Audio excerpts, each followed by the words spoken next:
একটি মানুষ রাস্তার ওপর পড়ে রয়েছেন আর তাকে ঘিরে দাঁড়িয়ে রয়েছে বেশ কয়েকজন। প্রত্যেকের হাতেই বন্দুক এবং অন্যান্য অস্ত্র। বন্দুকের বাট দিয়ে রাস্তায় পড়ে থাকা ব্যক্তির পাঁজরের হাড় ভেঙে দেওয়ার পর তার বুকে গুলি করেছিল তারা। একটি গ্রামের দিকে কয়েকটি ট্রাক এবং ম্যাটাডোর বোঝাই করে কয়েক হাজার মানুষ ধেয়ে আসছে। তাদের প্রত্যেকের হাতে রয়েছে তীর, ধনুক, বন্দুক এবং বোমা। ভয়ে গ্রাম ছেড়ে পালাচ্ছেন গ্রামের বৃদ্ধ, তরুণ, মহিলা এবং বাচ্চারা। গ্রামের সবাই পালাচ্ছে, এমনকি গবাদি পশুগুলো তাদের সঙ্গে ছুটছে। অন্যদিকে এক ব্যক্তিকে ধরে বেধড়ক মারধর করছে কয়েকজন। আক্রান্ত ব্যক্তি চিৎকার করছে। চিৎকার শুনে যারা পালাচ্ছিল তারা ফিরে তাকাচ্ছে। এক মহিলা দেখছেন যে চিৎকার করছে সে তার স্বামী। স্বামীকে হত্যা করা হচ্ছে দেখেও সেদিন থামতে পারেননি ওই মহিলা। গ্রামের একটি পাকা বাড়ি, সেই বাড়িটিতে কতগুলো মানুষ বৈঠক করছেন। ঠিক সেই সময় বাড়িটিকে বন্দুক, লাঠি, মশাল দিয়ে চারিদিক থেকে ঘিরে ফেলে বেশ কয়েকজন মানুষ। এরপর বাড়িটিতে আগুন ধরিয়ে দেওয়া হয়। প্রাণে বাঁচতে বাড়িটির জানলা দিয়ে বেরিয়ে পালানোর চেষ্টা করে কয়েকজন। তাদের কয়েকজনকে ধরে ফেলে বাইরে থাকা মানুষগুলো তাদেরকে রীতিমতো, তারপর ওই বাড়ির ভেতরে থাকা মানুষগুলো সবাই আগুনে। যে ঘটনাগুলো আপনাদেরকে বললাম তা কোনো অন্য রাজ্যের ঘটনা নয়। এই সমস্ত ঘটনাই ঘটেছে আমার আপনার এই পশ্চিমবঙ্গে, অবিভক্ত মেদিনীপুরের কেশপুর এবং গড়বেতায়। ঘটনাকাল 1998 থেকে 2001 সাল। বাংলার রাজনীতিতে বারংবার উঠে এসেছে এই দুটো নাম, কেশপুর এবং গড়বেতা, যার ইতিহাসের সঙ্গে জড়িয়ে রয়েছে রাজনৈতিক হিংসা আর সন্ত্রাসের এক ভয়ঙ্কর কাহিনী। লুকিয়ে রয়েছে ভয়াবহ এক কঙ্কালের উপাখ্যান। 90-এর দশক থেকে শুরু হওয়া সেই রাজনৈতিক সন্ত্রাস অব্যাহত থেকে গেছে 2024 সালে। হুমকি আর মিথ্যে মামলার অভিযোগ উঠেছে। আর তারই প্রেক্ষিতে এবার কেশপুর ফাইলস খোলার কথা জানিয়েছেন খোদ মুখ্যমন্ত্রী শুভেন্দু অধিকারী। স্বাভাবিকভাবেই প্রশ্ন উঠছে, কেশপুর গড়বেতা কেন রাজনৈতিক সংঘর্ষে বারবার রক্তাক্ত হয়েছে? সিপিএমের দুর্গ বলে পরিচিত কেশপুর গড়বেতা কেন হয়ে উঠেছিল ক্ষমতা দখলের অন্যতম বদ্ধভূমি? ছোট আঙারিয়ার গণহত্যার ঘটনা কেন সিপিএমের কাছে এখনো অস্বস্তির কারণ? মমতা বন্দ্যোপাধ্যায় একসময় যে কেশপুরকে সিপিএমের শেষপুর বলেছিলেন, সেই কেশপুরকে বিজেপির শেষপুর কেন বলেছিলেন আবার অভিষেক বন্দ্যোপাধ্যায়? যে কেশপুর গড়বেতা সিপিএমকে সরিয়ে তৃণমূলকে জায়গা করে দিয়েছিল, সেই কেশপুর কেন মুখ ফেরালো তৃণমূল থেকে? কেশপুর ফাইলস খুললে কি বিপাকে পড়তে পারেন সিপিএম ও তৃণমূল নেতারা? নমস্কার, আপনারা দেখতে শুরু করেছেন এডিটর ডায়েরি। আমি ভাস্কর দত্ত আপনাদের আরও একটি নতুন এপিসোডে স্বাগত জানাই।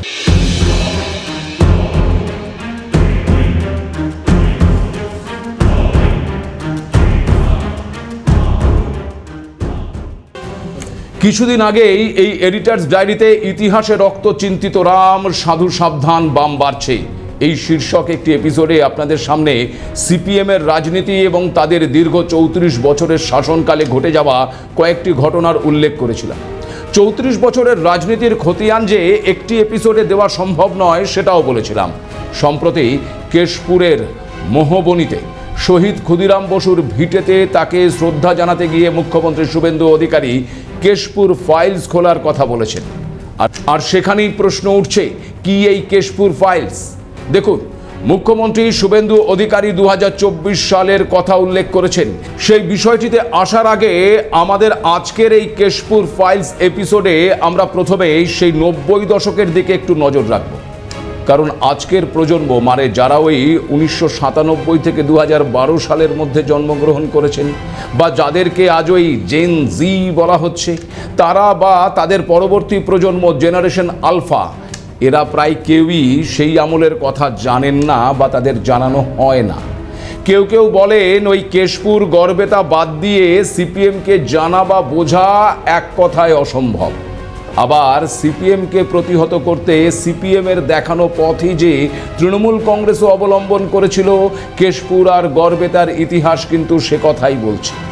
প্রশ্ন হচ্ছে, কি হয়েছিল কেশপুর এবং গড়বেতায়? কেন আজও আগুনের ধোঁয়া উঠছে ওই ছোট আঙারিয়ায়? কি পাওয়া গিয়েছিল বেনাচাপড়ার দাসের বাদে? ইতিহাসের সময়কাল 90-এর দশক। বাংলা জুড়ে তখন শুধুই সিপিএমের একছত্র অবস্থান। রাজ্যের উত্তর থেকে দক্ষিণ সর্বত্র উঠছে লাল পতাকা। গ্রামে গ্রামে সিপিএমের নিয়ন্ত্রণ। অবিভক্ত মেদিনীপুরের কেশপুর এবং গড়বেতায় সিপিএমের একটি শক্তিশালী ঘাঁটি বা লাল দুর্গ হিসেবেই পরিচিত ছিল। বর্গাদার আন্দোলন এবং ভূমি সংস্কারের মাধ্যমে মেদিনীপুরের বিস্তীর্ণ এই কৃষি প্রধান অঞ্চলের কৃষকদের ওপর সিপিএমের একছত্র নিয়ন্ত্রণ ছিল। কিন্তু এই নিয়ন্ত্রণই পরবর্তীতে সাধারণ মানুষের গণতান্ত্রিক অধিকার এবং স্বাধীনভাবে ভোটদানের ক্ষমতাকে কেড়ে নেওয়ার অভিযোগ ওঠে ওই সিপিএমের বিরুদ্ধে। কারণ ছাপ্পা ভোট, রিগিং, বুথ দখল এই সমস্ত শব্দগুলোর সঙ্গে বাংলার মানুষ প্রথম সবচেয়ে বেশি পরিচিত হয়েছিল ওই সিপিএমের আমলে। বিরোধী শক্তি সেভাবে না থাকায় মাথা তোলার সাহস দেখাতো না কেউই। দেখালে কি হতো তা আগের ওই সাধু সাবধান বামবার্চে এপিসোডে সাঁইবাড়ি আনন্দমার্গীদের ঘটনা থেকে পরিষ্কার। কিন্তু 1998 সালে মমতা বন্দ্যোপাধ্যায়ের নেতৃত্বে তৃণমূল কংগ্রেস তৈরি হবার পর কেশপুরের সাধারণ মানুষ এবং সিপিএম বিরোধীরা একটি নতুন রাজনৈতিক প্ল্যাটফর্ম পান। 1998 সালের পঞ্চায়েত নির্বাচনের পর থেকে তৃণমূল কংগ্রেস সেখানে নিজেদের সাংগঠনিক ভিত্তি তৈরি এবং গ্রামীণ এলাকায় প্রভাব বিস্তারের চেষ্টা শুরু করে, যা ওই সিপিএমের একাধিপত্যকে সরাসরি চ্যালেঞ্জ জানিয়েছিল। দুই পক্ষের মধ্যে গ্রামের নিয়ন্ত্রণ ধরে রাখা এবং নিজেদের অস্তিত্ব টিকিয়ে রাখার লড়াই এক রক্তক্ষয়ী সংঘর্ষের রূপ নিয়েছিল। বোমা, গুলি এবং রাজনৈতিক হানাহানিতে সে সময় কেশপুর এবং তার সংলগ্ন গড়বেতা অঞ্চল রীতিমতো রণক্ষেত্রে পরিণত হয়েছিল। মূলত মেদিনীপুরে যার নিয়ন্ত্রণ থাকবে, দক্ষিণবঙ্গের গ্রামীণ রাজনীতিতে তারই দাপট থাকবে। এই সমীকরণ থেকেই ওই সংঘাতের সূত্রপাত। তৃণমূল কংগ্রেস মেদিনীপুরের প্রান্তিক চাষি এবং অসন্তুষ্ট অংশকে নিজের দিকে এনে সিপিএমকে চ্যালেঞ্জ করে। এর পাল্টা হিসেবে আবার সিপিএম তাদের দলীয় ক্যাডার এবং হারমাদ বাহিনী নিয়ে ওই জমি পুনর্দখলের চেষ্টা করে বলে অভিযোগ। উভয় পক্ষই বিস্তীর্ণ এলাকা জুড়ে বোমা, বন্দুক, মাস্কেট এবং দেশীয় অস্ত্রের এক বিশাল ভাণ্ডার গড়ে তোলে। ধান ক্ষেতগুলো রাতারাতি যুদ্ধক্ষেত্রে পরিণত হয়েছিল। সেই সময় গ্রামগুলোতে রীতিমতো পরিখা বা খাল খনন করা হয়েছিল এবং বিরোধী দলের প্রবেশ ঠেকাতে সশস্ত্র পাহারা বসানো হতো। তৃণমূল কংগ্রেস গঠিত হবার পর কেশপুরে প্রথম হিংসার ঘটনা ঘটেছিল 1998 সালের 6 জুন। রায়পুরা গ্রামে সিপিএমের একটি মিছিলে হামলার অভিযোগ ওঠে তৃণমূল কংগ্রেসের বিরুদ্ধে। ঘটনায় 3 জনের মৃত্যু হয়েছিল। টাইমস অফ ইন্ডিয়ার একটি প্রতিবেদন বলছে, জিতেন্দ্র মণ্ডলের গোপনাঙ্গ কেটে ফেলার পর তাকে গুলি করে হত্যা করা হয়েছিল। গঙ্গা জানার মলদ্বারে গুলি করা হয়েছিল। আর অবসরপ্রাপ্ত প্রাক্তন শিক্ষক পঙ্কজ ভৌমিককে ঝান্টলা গ্রামে নিয়ে গিয়ে চা খাওয়ানোর পর আবার তাকে হত্যা করা হয়েছিল। 2000 সালের 25শে জানুয়ারি মধুপুরে তৃণমূলের এক হামলায় পুচন দলাইয়ের বাবা মহেন্দ্র দলাই এবং আরও 4 জন নিহত হয়েছিলেন। সিপিএমের অভিযোগ ছিল ট্রাক এবং ম্যাটাডোর বোঝাই করে 8 থেকে 10,000 মানুষ তাদের গ্রামে চড়াও হয়েছিল। আর এরপর 2000 সালের জুন মাস থেকে শুরু হয় ওই সিপিএমের পাল্টা আক্রমণ। কেশপুরের ইতিহাসে শুরু হয় আর এক রক্তক্ষয়ী অধ্যায়। কতটা ভয়াবহ ছিল সেই ইতিহাস, কি হয়েছিল ছোটা আঙারিয়ায়, কি পাওয়া গিয়েছিল বেনা চাপড়ার দাসের বাদে, কেন বিরোধী নেত্রী মমতা বন্দ্যোপাধ্যায় একসময় যে কেশপুরকে সিপিএমের শেষপুর বলেছিল, অভিষেক বন্দ্যোপাধ্যায় সেই কেশপুরকেই 2026 সালে কেন বিজেপির শেষপুর বললেন। 2001 সালের 4 জানুয়ারি, স্থান গড়বেতার ছোটা আঙারিয়া। 2001 সালের আগে এই গ্রামটিকে কেউ চিনতই না, কিন্তু 2 দশক আগের একটি ঘটনা বাংলার রাজনীতির মানচিত্রে রক্তে দিয়ে লেখা হয়েছে ওই ছোটা আঙারিয়ার নামটি। কি হয়েছিল সেদিন? একদিকে যেমন তৃণমূলের প্রতিরোধে কিছু জায়গায় সিপিএম কর্মীরা ঘরছাড়া হয়েছিল, ঠিক তেমনি আবার সিপিএমের আতঙ্কে ঘরছাড়া হয়েছিল বহু তৃণমূল কর্মী। স্থানীয় সিপিএম নেতৃত্বের আশ্বাস পেয়েই এলাকায় ফিরে এসেছিল ঘরছাড়া বেশ কিছু তৃণমূল কর্মী। ওই 2001 সালের 4 জানুয়ারি ছোটা আঙারিয়ার বাসিন্দা বক্তার মণ্ডলের বাড়িতে জড়ো হয়েছিলেন তাদেরই কয়েকজন। বাড়ির ভেতরে তখন তৃণমূল কর্মীরা বৈঠক করছিলেন। সন্ধ্যায় হঠাৎই সেখানে চড়াও হয় একদল দুষ্কৃতী। চারিদিক থেকে ঘিরে ফেলা হয় ওই বাড়িটিকে। আর এরপর বাড়িটিতে চারিদিক থেকে ধরিয়ে দেওয়া হয় আগুন। অভিযোগ, আগুনের তাপে যারা বেরিয়ে আসার চেষ্টা করছিল তাদের বাইরে দাঁড়িয়ে থাকা দুষ্কৃতীরা ধরে ফেলে এবং ধারালো অস্ত্র দিয়ে কুপিয়ে খুন করেছিল, আবার গুলিও চালানো হয়েছিল। বক্তার মণ্ডল কোনো মতে প্রাণে বাঁচলেও 5 জনের কোনো খোঁজ পাওয়া যায়নি। জীবন্ত পুড়িয়ে মারার পাশাপাশি প্রমাণ লোপাটের জন্য দেহগুলোকে গুম করে দেওয়ার অভিযোগ ওঠে ওই সিপিএমের বিরুদ্ধে। তাই ছোট আঙারিয়া আর তপন সুকুর, এই শব্দগুলো রাজনীতিতে যতবার উঠে আসে ততবারই অস্বস্তিতে যেন পড়ে তৎকালীন ওই শাসক দল সিপিআইএম। কারণ ছোট আঙারিয়ার সেই গণহত্যার ঘটনায় অভিযোগ উঠেছিল তৎকালীন পশ্চিম মেদিনীপুর জেলার কমিটির সদস্য তপন ঘোষ এবং সিপিএমের জোনাল কমিটির সম্পাদক সুকুর আলীর বিরুদ্ধে। আর তাদের মাথার ওপর থাকার অভিযোগ ছিল সিপিএম নেতা সুশান্ত ঘোষ এবং তৎকালীন জেলা সম্পাদক দীপক সরকারের বিরুদ্ধে। ঘটনার 7 বছর পর ধরা পড়েছিল এই তপন সুকুর, কিন্তু ততদিনে আবার ওই 2007 সালের 14ই মার্চে নন্দীগ্রামে ঘটে গেছে আরও একটা গণহত্যার ঘটনা। সিপিএমের শাসনে নন্দীগ্রাম গণহত্যার ঘটনা বা নেতাই গণহত্যার ঘটনার বিবরণ না হয় অন্য কোনো এপিসোডে আপনাদের সামনে তুলে ধরব।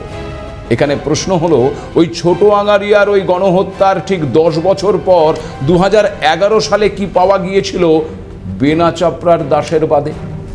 2001 সালের বিধানসভা নির্বাচনের সময় বিরোধী নেত্রী মমতা বন্দ্যোপাধ্যায় বলেছিলেন কেশপুর হবে সিপিএমের শেষপুর, কিন্তু 2026-এ দাঁড়িয়ে কেন সেই কেশপুর বিজেপির শেষপুর হবে বলে মন্তব্য করেছিলেন অভিষেক বন্দ্যোপাধ্যায়? 2001 সালে গড়বেতার ছোট আঙারিয়ায় বক্তার মণ্ডলের বাড়িতে ভয়াবহ হত্যালীলার পর 2002 সালের 22শে সেপ্টেম্বর আবার কেশপুর ব্লকের আনন্দপুর থানার বেনাচাপড়ায় 9 জন তৃণমূল কর্মী নিখোঁজ হয়ে যায়। হাজার খোঁজ করেও তাদের কোনো খোঁজ পাওয়া যায়নি। 2011 সালে সিপিএম জামানার অবসান ঘটে। তৃণমূল কংগ্রেস ক্ষমতায় আসার পর বেনাচাপড়ার সেই নিখোঁজ ঘটনায় বাবা অজয় আচার্য সহ 9 জনের নামে নিখোঁজ ডায়েরি দায়ের করেন ছেলে শ্যামল আচার্য। আর এই ঘটনায় প্রথমে রাজ্য পুলিশ এবং পরে সিআইডি তদন্তে নামে। আর সেই তদন্তে 2011 সালের 5ই জুন বেনাচাপড়ায় উদ্ধার হয় একের পর এক কঙ্কাল। মোট 7টি কঙ্কাল উদ্ধার হয়েছিল। আর এই ঘটনায় নাম জড়ায় সুশান্ত ঘোষের। 2011 সালের 11ই আগস্ট তাকে গ্রেপ্তার করে পুলিশ। পরের বছর 3রা ফেব্রুয়ারি পশ্চিম মেদিনীপুর জেলায় না ঢোকার শর্তে সুশান্তকে জামিন দেয় সুপ্রিম কোর্ট। 2020 সালে সুপ্রিম কোর্ট সেই নিষেধাজ্ঞা তুলে নেওয়ার পরে নিজের খাস তালুকে ফেরেন ওই সিপিএম নেতা। খুন, জ্যান্ত পুড়িয়ে মারা, মৃতদেহ গুম করা, পরে মাটি খুঁড়ে কঙ্কাল উদ্ধার হওয়া, এসব একাধিকবার ঘটনার অভিযোগ উঠেছে ওই সিপিএমের আমলে। সেই সিপিএমকে সরিয়ে গোটা বাংলার পাশাপাশি কেশপুর এবং গড়বেতার মানুষও তৃণমূল কংগ্রেসের ওপরেই ভরসা করেছিল।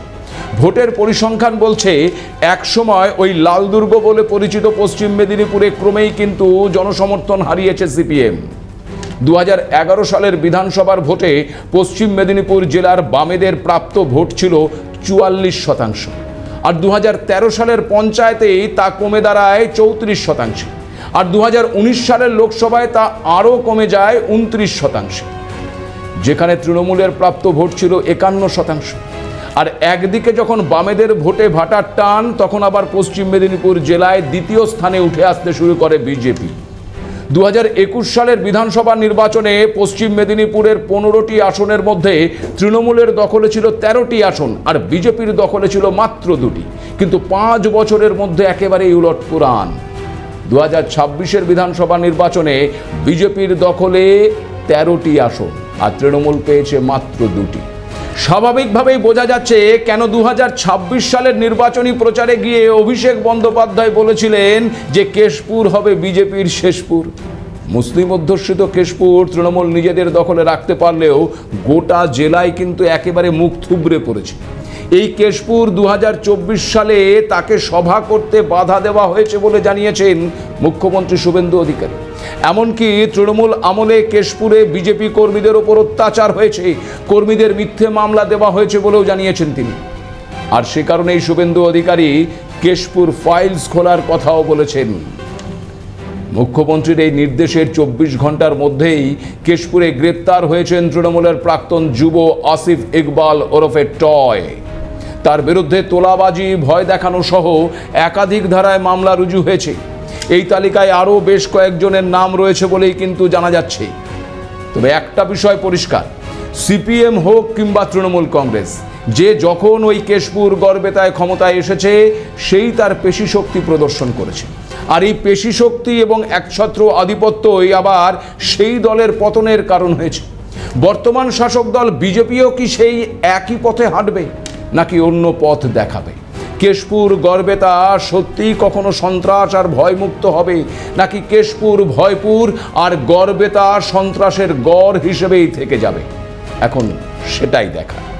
আজ এ পর্যন্তই। নমস্কার।